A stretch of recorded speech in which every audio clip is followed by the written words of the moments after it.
Suspects involved in this fatal shooting that took place at about 8:40 tonight at the corner of 18th and Monroe at this Exxon station. You can see shell casing markings all over the Exxon. The shooting taking place at that area where vehicles are serviced. According to D.C. police, a group of 3 men approached another group here at the gas station and just started shooting. 4 people were struck in this shooting. One of them fatally. 3 other victims are recovering from their wounds at area hospitals. D.C. police are looking for 3 suspects.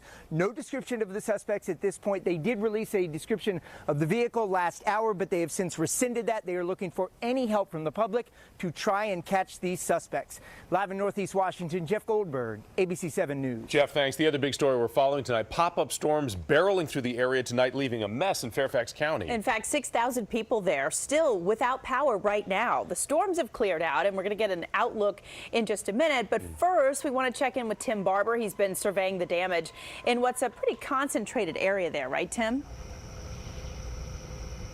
Right now I'm standing on Whispering Lane, and as you can see, this street is blocked off, and here's why. I want to move out of the way and show you. One tree fell on top of another tree, which both of those came crashing down onto a power line and cut out power to this entire neighborhood. The storm knocked down trees like they were toys, crashing down on homes around Lake Barcroft one by one. Most homes were only damaged a little, but this one had its entire side sheared off. Luckily, no one was hurt. All of a sudden, it was heavy hail and wind, and things started coming out of the trees. Paul Sewell was grilling in his backyard when a nearby tree fell on top of another tree, sending both crashing down on the neighborhood's power lines. It was actually frightening, so I ducked in the house and then looked out the window. There were sparks. Driving around Lake Barcroft, we spotted live wires and lots of debris. The Sewells know that's just part of the deal, living in such a beautiful tree-lined community. Luckily, with these trees here, it didn't manage to hit anybody's house or car, so that was great.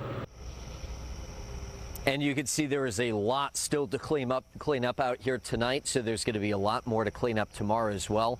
Of course, we'll let you know how that cleanup goes. Reporting live in Fairfax County, Tim Barber, ABC 7 News. All right, Tim, thanks. The rain falling heavy during rush hour right outside our ABC 7 studios in Arlington. Look at that, forcing drivers to take extra precautions. Some just waited a little while before they even left. Right now, we're in the Storm Watch 7 Weather Center with Brian Van der Graaf, and you know it's just been 3 nights in a row here. Yeah, it has. And is this going to end? Probably one more night tomorrow. I think tomorrow's will be a little bit later. It could be actually this time tomorrow night. That'll be the front that clears us out and makes for a beautiful weekend. Perfect. So let's get you started and show you what's happening outside right now. The last of just a couple of showers now working their way up through Martinsburg, through Berkeley and Jefferson County in West Virginia. They are lifting off to the north-northeast. A few more up towards Frederick, Thurmont, Walkersville, and over towards Emmitsburg. Those mosey on out of here as we continue to go through the evening. And then as we head through the day tomorrow, that's where we're going to start to see maybe a repeat, if you will. We'll click for you. Outside right now, I don't have the right clicker. We have a broken box. Here's outside temperatures right now. 75 degrees currently at the Capitol wheel. With that humidity in the atmosphere, it makes it feel even stickier out there as you wake up tomorrow morning. Mid-70s to start off, mid-80s by midday, low 90s. Could be a few more storms again tomorrow afternoon. More coming up in the next 10 days. All right, Brian, thanks very much. Now we turn to developing news in Spotsylvania County, and a deputy responding to a drug bust, overdosing. Now, he did not do the drug. He just simply got near this stuff. That is how powerful it is. It's incredible. Annalisa Gale with stunning revelations about the opioid crisis.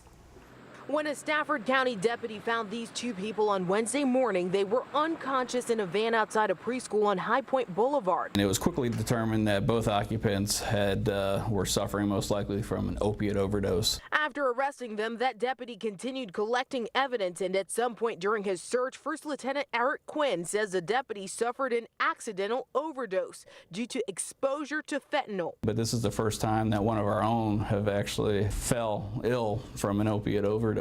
In June, the Drug Enforcement Administration issued a warning for all first responders, citing that there is a significant threat to law enforcement personnel and other first responders who may come in contact with the drug. We believe it's possibly an inhalation situation. It attaches itself to some receptors in your body that start shutting down your respiratory system. Thankfully, Deputy A.C. Wolford was at the hospital with one of the suspects when he started noticing the symptoms. They administered administered Narcan through IV, and Narcan reverses the effects of opiate overdose. Otherwise, it could have been lethal. It could have been lethal, yes, ma'am.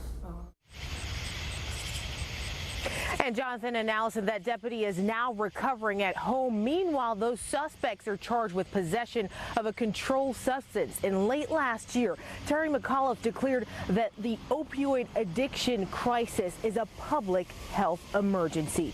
Live outside the Stafford Hospital tonight, Annalisa Gale, ABC 7 News. Annalisa, thanks very much. You hear that? It's absolutely terrifying, but this isn't the first time something like this has happened. Back in May, a police officer in Ohio had to be rushed to the hospital after he just brushed fentanyl residue off of his uniform. It got on his hand and he did one of those where he brushed it off. That officer has since recovered. To give you more context here, fentanyl is 50 to 100 times more potent than morphine. It is 30 to 40 times more potent than heroin. Just a few granules can actually kill someone. And now only on 7, we hear from a man whose parked car was hit during a carjacking incident. Police say 2 people stole a car in Mount Rainier.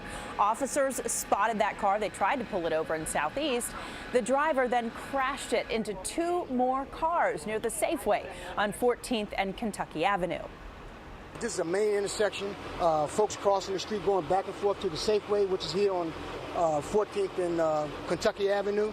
I mean, it's a very dangerous intersection. The 2 people in that stolen car were arrested. 2 people in the car they hit were injured, but they are expected to be okay. We're getting some new developments tonight right now about a class action lawsuit in Maryland from patients who say they were sexually assaulted by Dr. Brian Williams. 7 women say that he touched them inappropriately during examinations or treatments between the year 2010 and 2014. Now, the lawsuit is against Williams and his former employer, Kaiser Permanente. Kaiser Permanente